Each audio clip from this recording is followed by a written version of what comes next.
So very good afternoon to all my dear friends. सुनो ना, जो नहीं आ रहा है मार्क कीजिए, जो गलत आ रहा है मार्क कीजिए, जो आ रहा है कुछ करने की जरूरत नहीं है, सो दैट यू अंडरस्टैंड जब घर पे आप इसकी पढ़ाई करोगे तो ये फास्ट ट्रैक मैनर में करोगे. नहीं करना नहीं बेटा, सब कुछ करना है फास्ट ट्रैक मैनर में उस पर्टिकुलर टॉपिक को करना है. तो अब देखो शुरू कर रही हूं मैं. I am opening my book on the screens. If you do not have your books, you can refer the screen, otherwise you can refer your own personal notes. Everyone has to give me the answers. This revision is for you, not for me. Yes. So Indian Contract Act का पांचों भी acts में सबसे ज्यादा weightage इसी act का है. Okay, so this act obviously हमने इतने डिटेल में तो क्लास में किया है. You know approximately 60 hours we have given only to the Indian contract act. But जहाँ पे मैंने 60 आवर्स इंडियन कॉन्ट्रैक्ट एक्ट को दिए, it is for an obvious reason. First of all it is the base for many of your topics in intermediate as well as CA final. But उससे पहले मेरा concern था because 60 marks का जो आपका law है फाउंडेशन में, सबसे ज़्यादा वेटेज जो एक्ट को है that is the Indian contract act. तो चाहे आपका गोल शॉर्ट टर्म है या लॉन्ग टर्म है, it does not really matter to me. दोनों भी तरह Indian contract act plays a very important role. तो अगर आपका शॉर्ट टर्म है फाउंडेशन क्लियर करना, उसमें भी 60 मार्क्स में से सबसे ज़्यादा weightage is to the Indian contract act. और अगर आपका लॉन्ग टर्म व्यू है तभी भी मुझे एक्चुअली ज़्यादा फर्क नहीं पड़ता, because as it is this act is the base for various different acts at the intermediate as well as in the CA final level.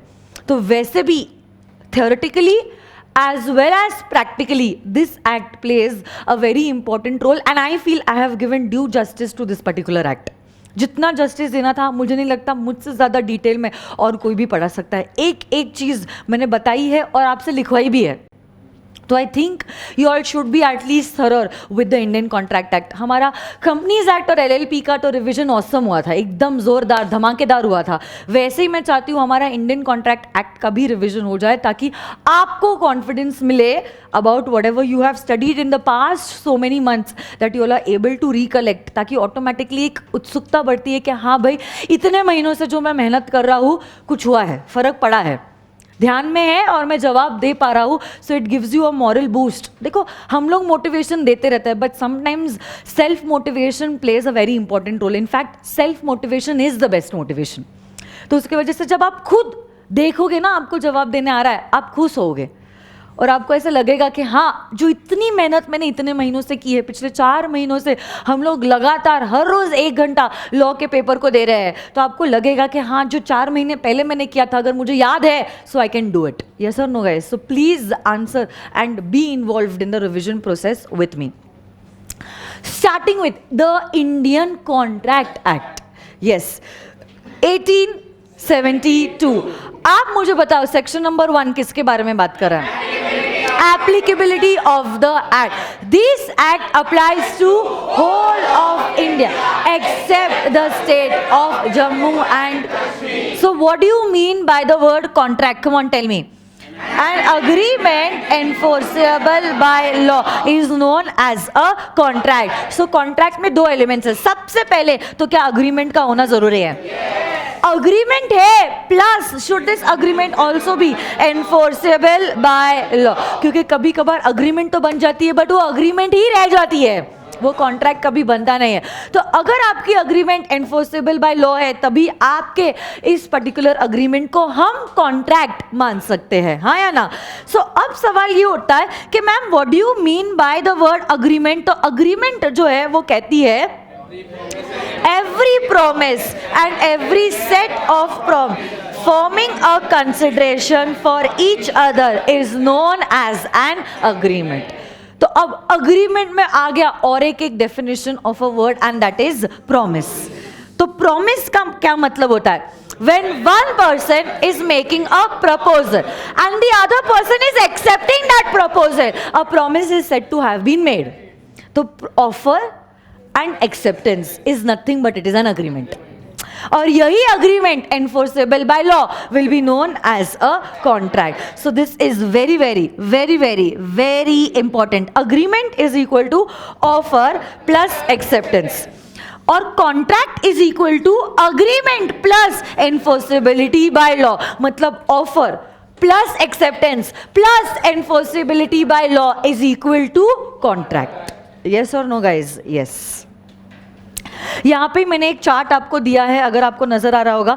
पहले ऑफर आता है, इसी ऑफर को एक्सेप्टेंस मिलता है. ऑफर को जब एक्सेप्टेंस मिलता है उसे कहते हैं अग्रीमेंट, और यही अग्रीमेंट जब एनफोर्सेबल बाय लॉ होती है बन जाता है एक कॉन्ट्रैक्ट. Very good. अच्छा, अग्रीमेंट और कॉन्ट्रैक्ट क्या दोनों वर्ड सेम है? क्या वो अलग अलग है? अच्छा, अग्रीमेंट मतलब क्या होता है? Offer plus acceptance. तो कॉन्ट्रैक्ट मतलब क्या होता है? Agreement enforceable by law is known as a contract, which is a wider term. So which is a narrower term? क्या मैं ये बोल सकती हूँ every contract has an agreement but every agreement may not be a contract? Plus agreement में may or may not be legal obligation create हो.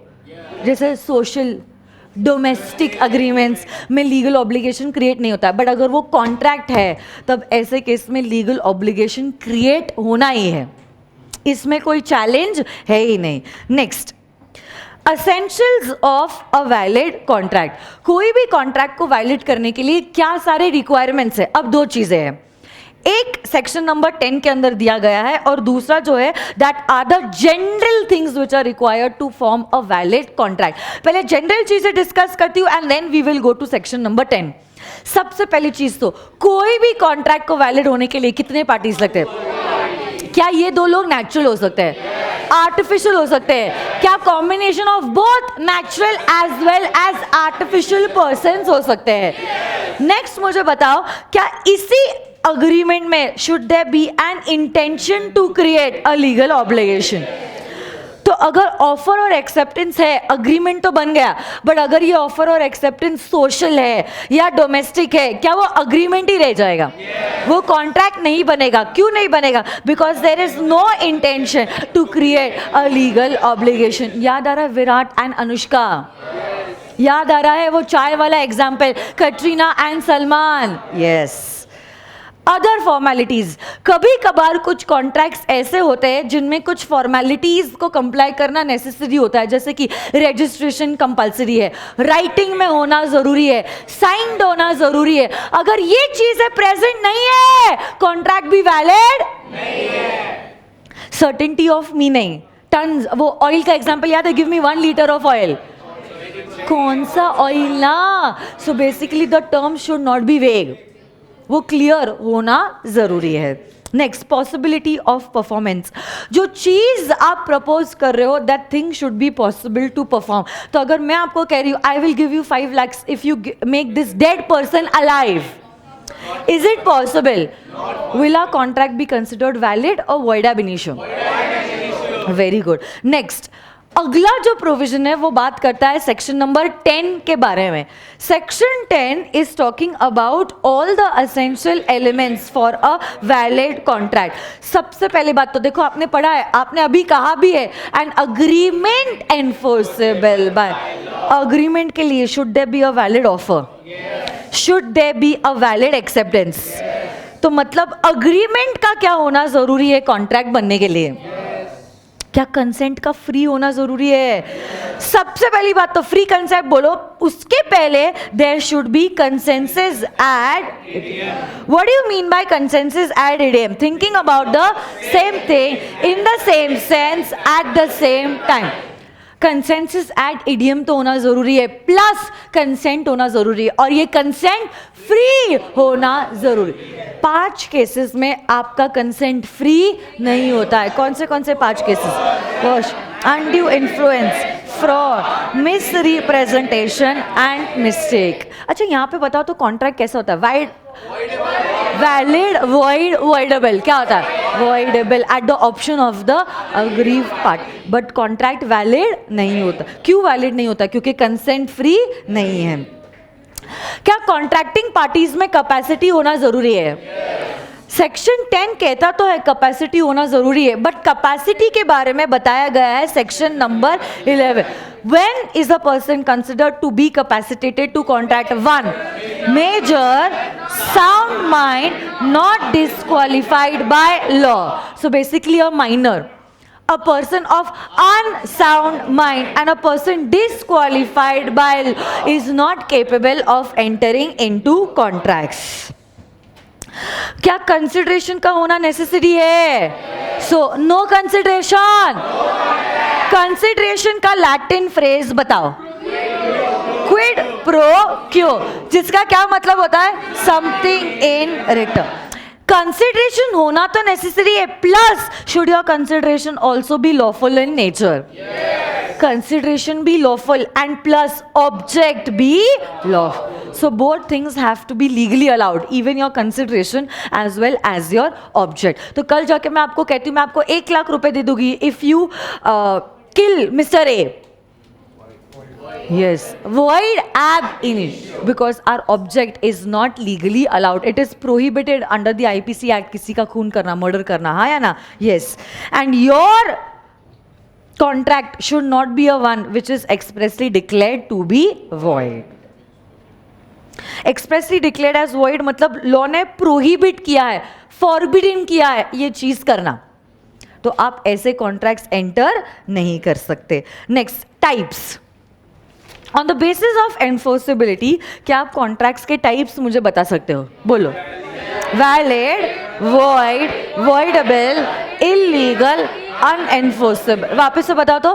Valid, void, voidable, illegal, अनएन. अगर आपके कॉन्ट्रैक्ट में हर वो कोई एसेंशियल जो प्रेजेंट होना चाहिए था वो प्रेजेंट है, ऐसे कॉन्ट्रैक्ट को आप क्या कहोगे? Valid contract. आपका कॉन्ट्रैक्ट इनिशियली तो वैलिड था, बट क्योंकि कुछ दूसरी चीज हो गई which was out of your control, अब वो कॉन्ट्रैक्ट को परफॉर्म करना पॉसिबल नहीं है. ऐसे कॉन्ट्रैक्ट को क्या कहते हैं? Void contract. वो कॉन्ट्रैक्ट कौन सा होता है? जहां पे the contract is enforceable only at the option of one party but not at the option of the other party.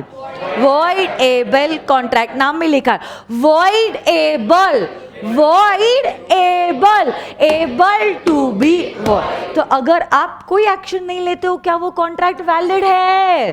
But अगर आपने एक्शन लिया, क्या वो कॉन्ट्रैक्ट वॉइड हो जाएगा? आसाराम बापू और वो डिसाइपल याद है आपको? Yes. Next, tell me, void contract और वॉइडेबल कॉन्ट्रैक्ट सेम है या अलग अलग है? अच्छा, अगर अलग अलग है मुझे डिफरेंशिएशन बताओ ना. वॉइड कॉन्ट्रैक्ट क्या इनिशियली वैलिड था, बाद में क्या वो वॉइड हो गया? Voidable contract is enforceable only at the option of one party and not at the option of the other. अब देखो कॉज, यहाँ पे कॉज क्या है? ऐसा कुछ सर्कमस्टेंस हो गया which was beyond your control. घर ही जल गया, कुछ नहीं कर सकते. बट यहाँ पे क्या हुआ है? क्योंकि आपका कंसेंट फ्री नहीं था, आपका कॉन्ट्रैक्ट वॉइडेबल माना जाता है.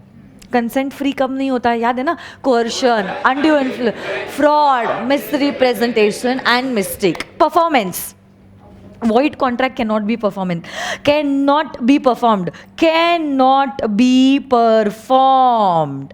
बट अब मुझे बताओ यहाँ पे मतलब कहाँ पे? voidable contract के केस में परफॉर्म हो सकता है. कब? अगर मैं चुप हूँ.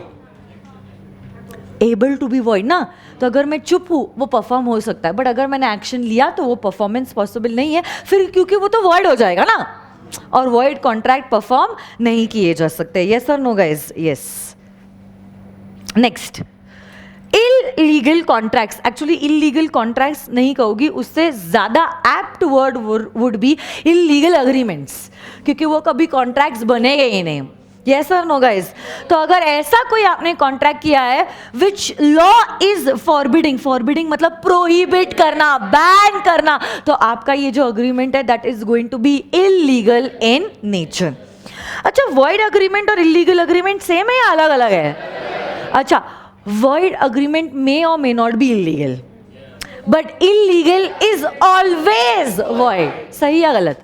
Correct or incorrect? Illegal agreements are always void, but void agreements may or may not be illegal. So minor के साथ contract void है, but illegal नहीं है. बट गैम्बलिंग का कॉन्ट्रैक्ट इलीगल तो है, प्लस वो वॉइड भी है. Void contracts they are not forbidden by law, but illegal agreements are forbidden by law. यहाँ पे आपको आईपीसी के द्वारा जरूरी नहीं है कि पनिशमेंट हो, बट यहाँ पे क्योंकि आपकी अग्रीमेंट इलीगल है, you will always be punishable under the IPC act because you have done an act which is prohibited by the law. ये कोलैटरल मैंने बाद में पढ़ाया था. वॉइड अग्रीमेंट्स के जो कोलैटरल होते हैं वो वैलिड होते हैं, बट इलीगल के जो कोलैटरल होते हैं, कोलैटरल मतलब उसके डिपेंडेंट, वो ऑलवेज होते हैं वॉइड इन नेचर. यस और नो गाइज? यस. अनएनफोर्सेबल कॉन्ट्रैक्ट मतलब ऐसा कॉन्ट्रैक्ट जिसमें कुछ टेक्निकल डिफेक्ट है, बट मुझे बताओ ना, जैसे आप वो टेक्निकल डिफेक्ट को मेक गुड कर दोगे, क्या वो कॉन्ट्रैक्ट एनफोर्सेबल हो जाएगा? यस और no guys? Yes. On the basis of formation, contracts के टाइप्स बताओ. Express, implied, quasi, tacit and e commerce contracts. अच्छा बताओ, एक्सप्रेस के दो मोड्स है, कौन से? Oral and in write. Implied भी क्या आपका कॉन्ट्रैक्ट हो सकता है? इम्प्लाइड नेचर के implied contract, quasi contracts and tacit contracts. Implied contracts, और अगर पता नहीं मुझे याद है या नहीं, इम्प्लाइड और टैसिट. टैसिट में you are aware about the terms and conditions. Strike of the hammer, ATM से कैश विड्रॉ करना, इम्प्लाइड है या टैसिट है? टैसिट. बट इम्प्लाइड में you are not aware about the terms and conditions. और quasi तो they are actually not even contracts, they are like that of an contract, they are imposed by law. हाँ या ना? Yes. On the basis of performance, चार types. अच्छा, ई contracts क्या होते हैं? मेल के थ्रू या इलेक्ट्रॉनिक मीन्स, जैसे कि ई कॉमर्स कॉन्ट्रैक्ट्स. मैंने अमेजोन से एक प्रोडक्ट भी खरीदा था, याद है या नहीं? All these R E commerce contracts, electronic contracts. E mode में या ई मोड के द्वारा एंटर किए गए कॉन्ट्रैक्ट्स को कहते हैं e contracts. On the basis of performance, contracts are divided into 4 types: executed, executory, unilateral and bilateral. Executed, जो भी आपके ऑब्लिगेशंस थे वो आपने पूरे के पूरे निभा दिए. एग्जीक्यूटरी, निभाना बाकी है, या तो एक पार्टी के, या तो दूसरे पार्टी के, या तो दोनों भी पार्टी के. ऑब्लिगेशन एक ही है, यूनिलैटरल. ऑब्लिगेशन 2 है, तो bilateral contracts. Next, offer and proposal. हाँ, वन एंड द सेम. आप ऑफर भी बोल सकते हो और आप प्रपोजल भी कह सकते हो. सुनो ना, can an offer be a positive offer? Can it also be for a negative act? The offer can be to do something, or an offer can be, yes, for abstaining from doing something, मतलब not to do something. वो Tom and Jerry का example. आपके against case ना file करने के लिए मैं additional 20,000 रुपए लेने वाली हूँ. So this is abstaining from doing something. So an offer can either be positive or an offer can also be negative. यही ऑफर के बहुत सारे टाइप्स है. General offer. Come on, tell me. Is this offer open to the public at large? Yes. Can any person who wishes to, if he's following the terms and conditions, accept this offer? Yes. इस general offer में मैंने एक very important case law discuss किया था. क्या आप मुझे वो case law का नाम बोल सकते हो? Very good. Carlill versus carbolic smoke ball company limited case. यहाँ पे ए महिला थी ना, कार्लिल, उसने एक स्मोक बॉल लिया, परचेज किया फ्रॉम द मार्केट इस कंपनी से, जो कंपनी ये दावा करती थी कि जो भी ये मेडिसिन ले लेगा वो इन्फ्लुएंजा कभी भी कॉन्ट्रैक्ट नहीं कर सकता.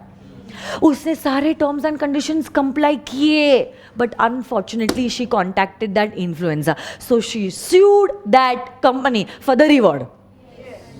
कुछ 100 पाउंड्स का रिवॉर्ड था. कंपनी ने कह दिया कि बहन जी हमने तो कभी आपको ऑफर दिया ही नहीं. तो ऑफर अगर है नहीं, एक्सेप्टेंस नहीं आएगा. ऑफर को एक्सेप्टेंस नहीं आएगा तो अग्रीमेंट नहीं होगा, और अगर अग्रीमेंट नहीं है तो कॉन्ट्रैक्ट ही नहीं है. So we are not liable to pay you this reward of 100 pounds. क्या तुम्हें याद है?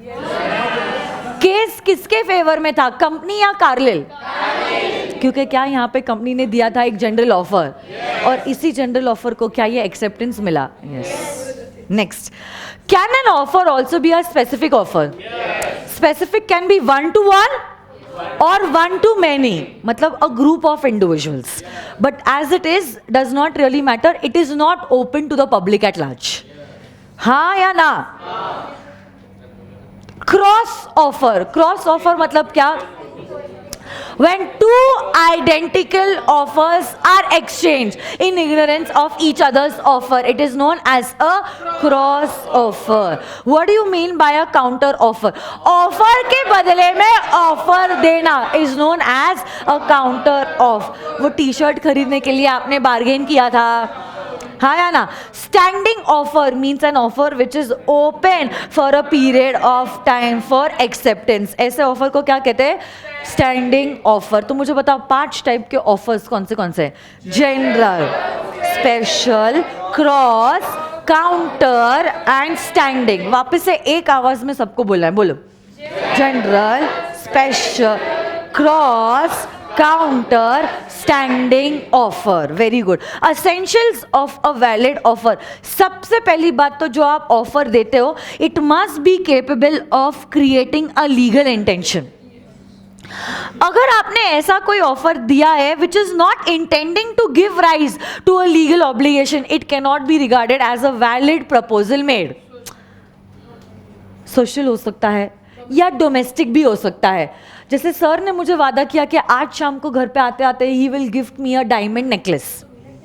तो ये जो ऑफर है, अब मुझे बताओ, ये offer is a domestic offer made ना? No intention of creating a legal obligation. इससे क्या कॉन्ट्रैक्ट बन सकता है? The offer must be certain, definite, and it shall not be vague. Give me 1 liter of oil. I'm asking to the kirana दुकान वाला, which oil? ना वेग है ये ऑफर.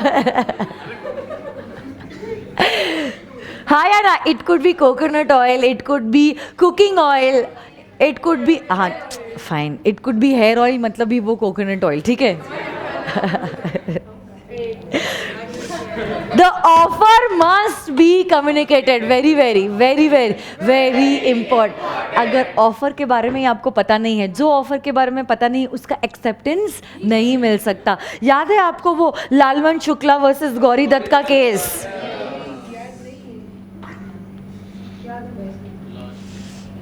तो इसका भांजा खो गया था और उसने अनाउंस किया कि जो भी मेरे भांजा को ढूंढ के लेके आ जाएगा मैं उसको एक रिवॉर्ड दूंगा.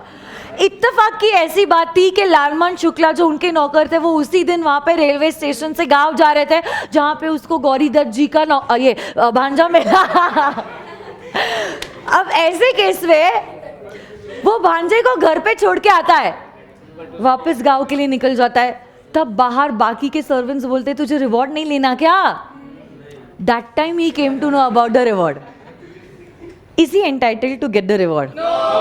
ये डिसीजन किसके फेवर में आया? गौरी दत्त. कहा जो ऑफर ही पता नहीं था उसका एक्सेप्टेंस नहीं हो सकता और कॉन्ट्रैक्ट नहीं बन सकता. तो इसके ऊपर भी इंस्टीट्यूट आपको एक केस स्टडी ड्राफ्ट करके पूछ सकती है. अगला सवाल, An offer must be made with a view of obtaining the consent from the other part.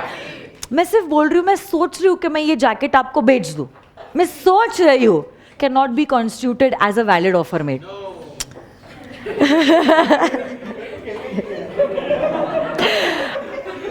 An offer can be condition, but an acceptance cannot be condition.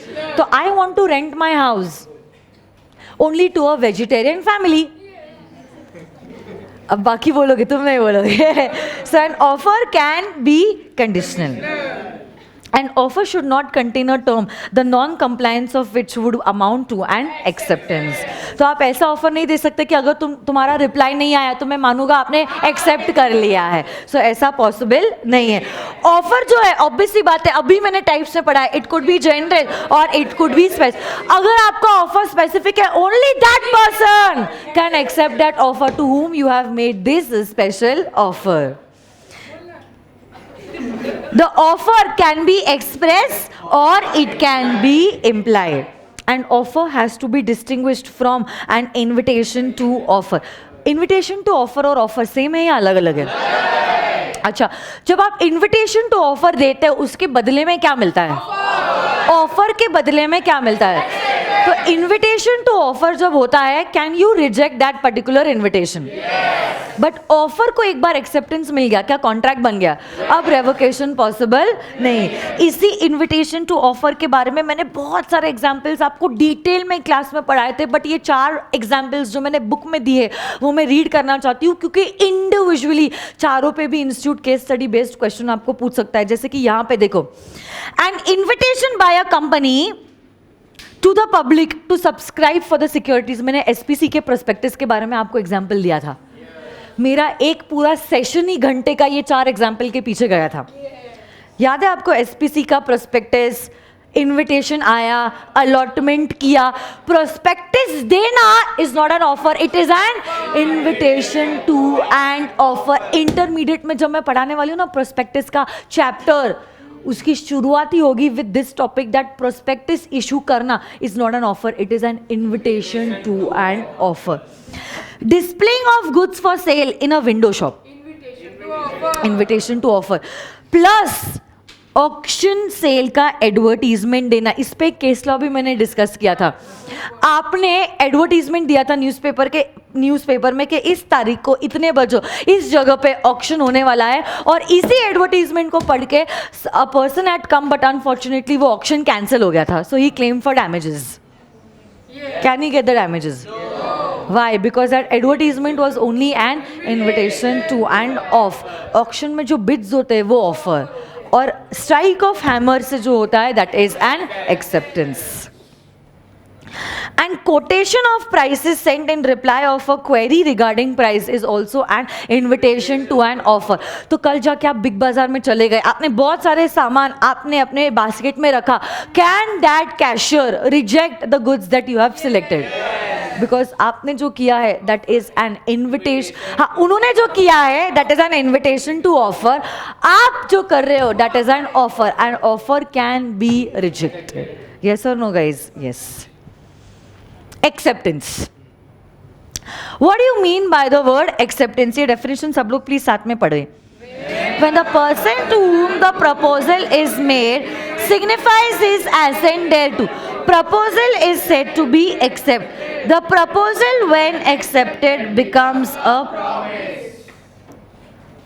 Acceptance to offer is what a lighted match is to a gun, a train of gunpowder. ये मैंने चीज पढ़ाई थी, याद है आपको? जैसे ही offer को एक्सेप्टेंस मिल गया, boom, only a contract can happen.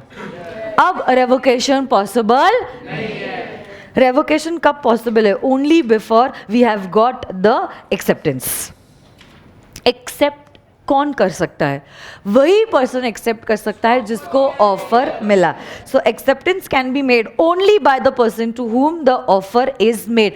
Acceptance very very very very very important, must be absolute and unqualified in nature. जैसा ऑफर है वैसा का वैसा एक्सेप्टेंस होना चाहिए.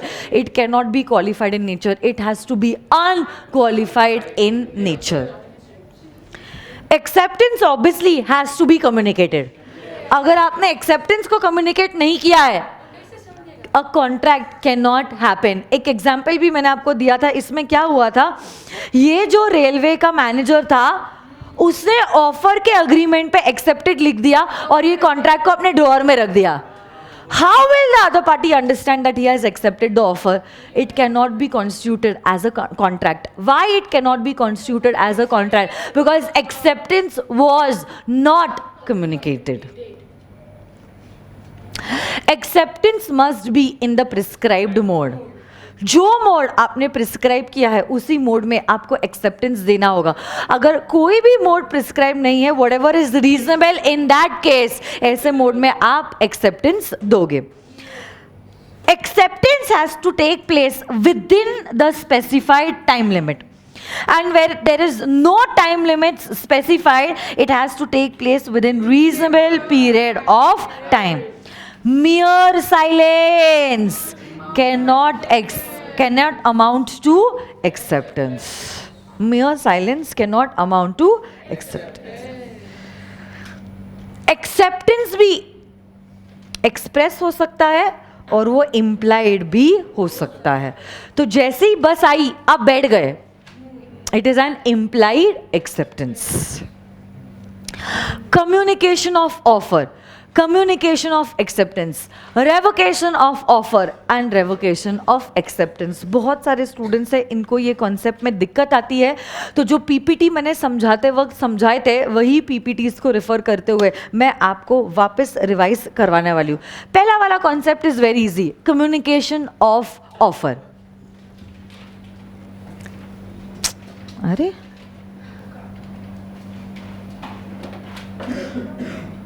slide show from current slide.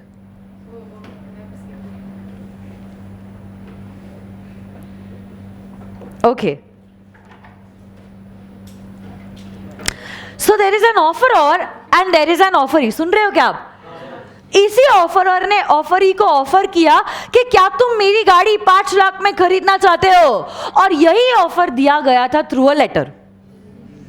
ये लेटर पोस्ट किया था 1 जनवरी को, बट ऑफरी को पहुंचा ये लेटर 3 जनवरी को. कब माना जाएगा कि ऑफर कम्युनिकेट हुआ है? 3 को. क्यों? Because it is that day on which the offer letter reached the offeree when he came to know about the offer.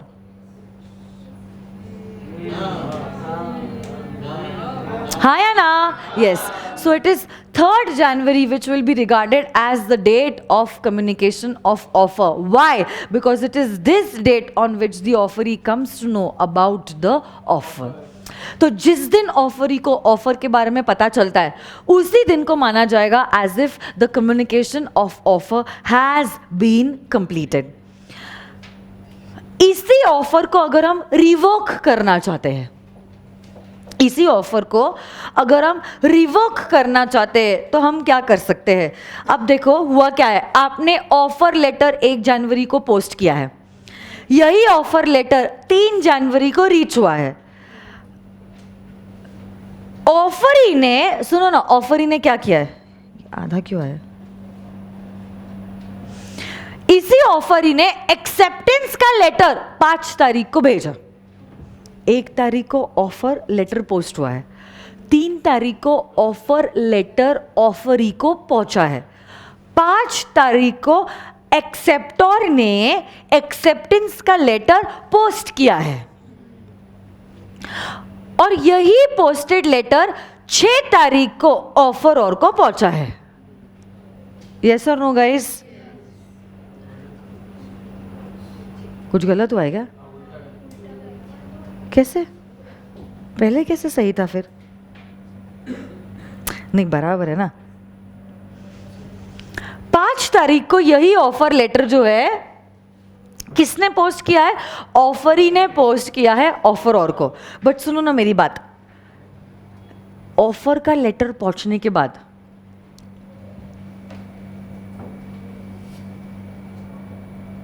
But acceptance का लेटर पोस्ट करने के पहले ऑफर और ने 3 तारीख को, ऑफर और ने 3 तारीख को रेवोकेशन ऑफ ऑफर का लेटर भेज दिया. रेवोकेशन ऑफ ऑफर का लेटर भेज दिया.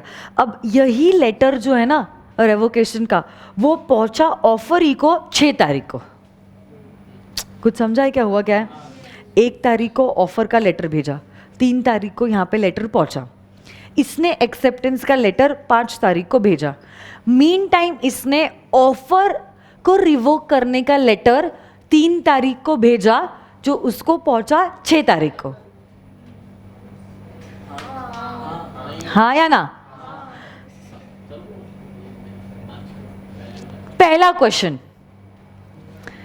when does communication of acceptance be complete as against the offeror? When the offeree sends the letter of acceptance, मतलब 5th letter of acceptance offeree ने कब भेजा? उस दिन पे माना जाएगा that acceptance is completed as regard as the offeror.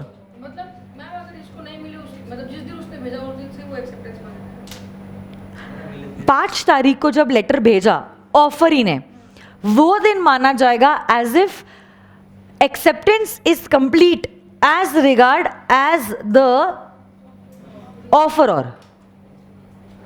और जब ये 5 तारीख का भेजा गया एक्सेप्टेंस का लेटर ऑफर और को पहुंचेगा, उस दिन माना जाएगा that offer acceptance has been communicated as regard as the offeree. आप उस सेशन में नहीं थे, मैं बोल रही हूं आपको, सिर्फ याद दिला रही हूं। तो सुनो ना, by what time the offer can B revoked?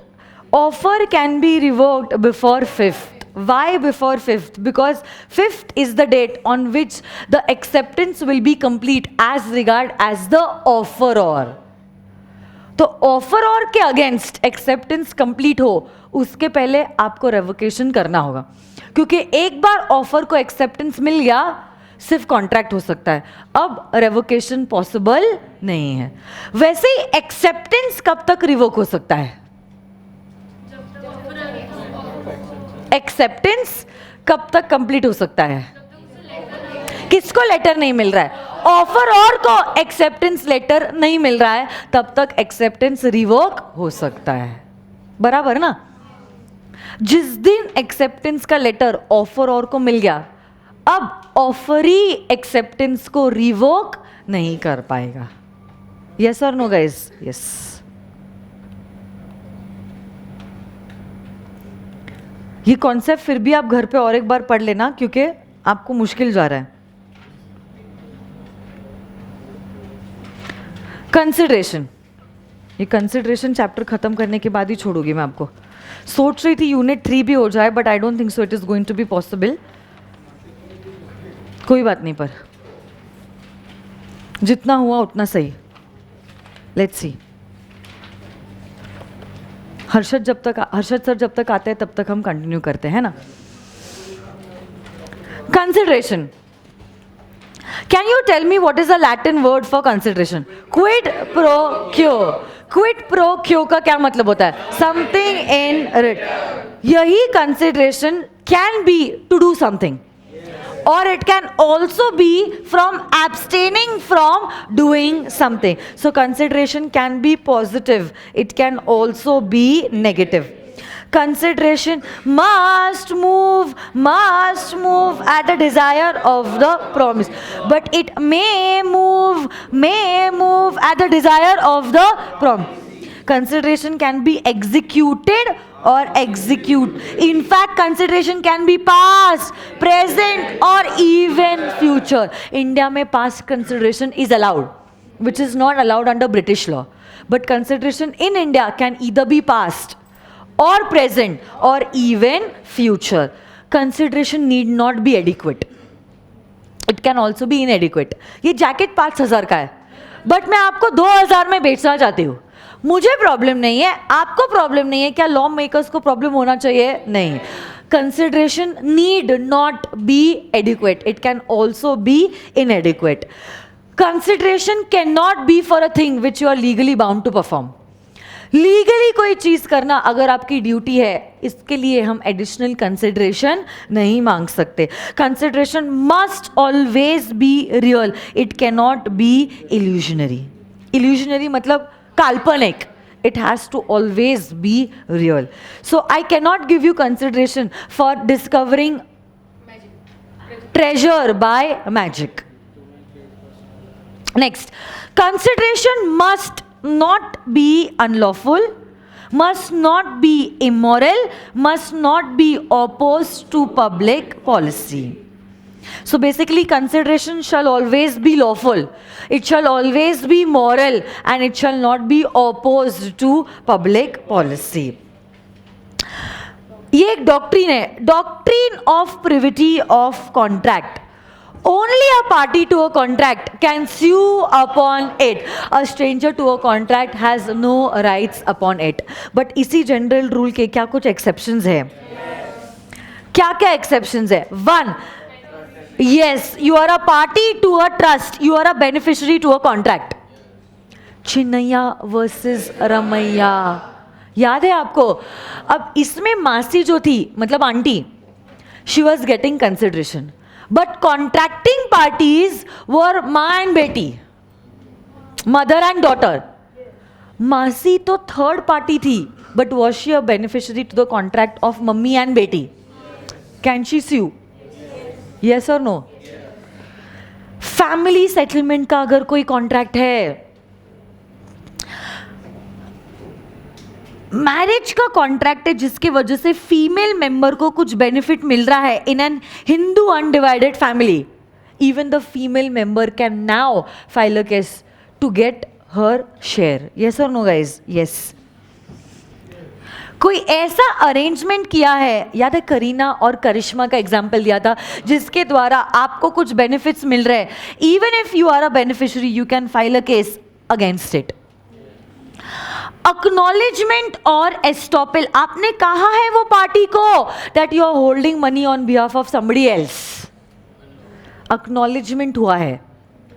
अब आप खुद को नहीं रोक पाओगे ये बोलने से कि आप किसी और के बिहाफ पे पैसे नहीं होल्ड कर रहे हो. मतलब अब आपको मानना ही पड़ेगा कि आप किसी और के बिहाफ पे पैसे होल्ड कर रहे हो.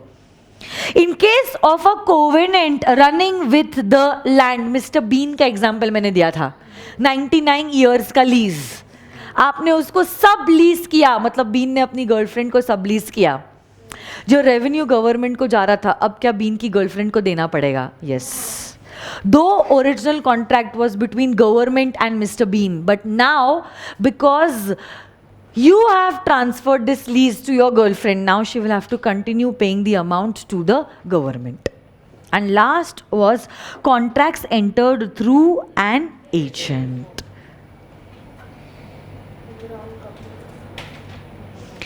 ऐसे तो जनरल रूल बोल रहा है नो कंसिडरेशन, बट इसी जनरल रूल के क्या कुछ एक्सेप्शंस हैं?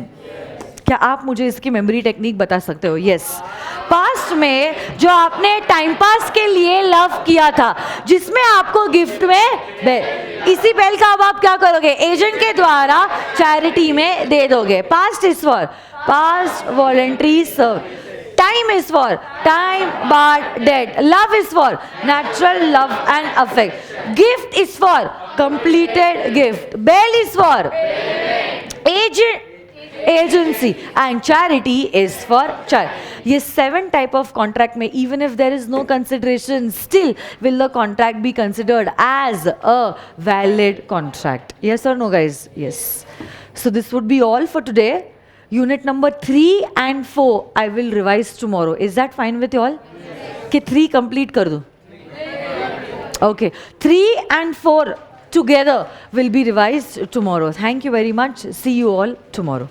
अगर आपको लगता है कि ये रिवीजन से आपको फायदा हुआ है तो please my dear friends comment in the comment section, ताकि मुझे समझ में आए कि मैं अपने आगे के पार्ट्स जो मेरी इच्छा है अपलोड करने की, वैसी ही आपकी इच्छा है या नहीं है.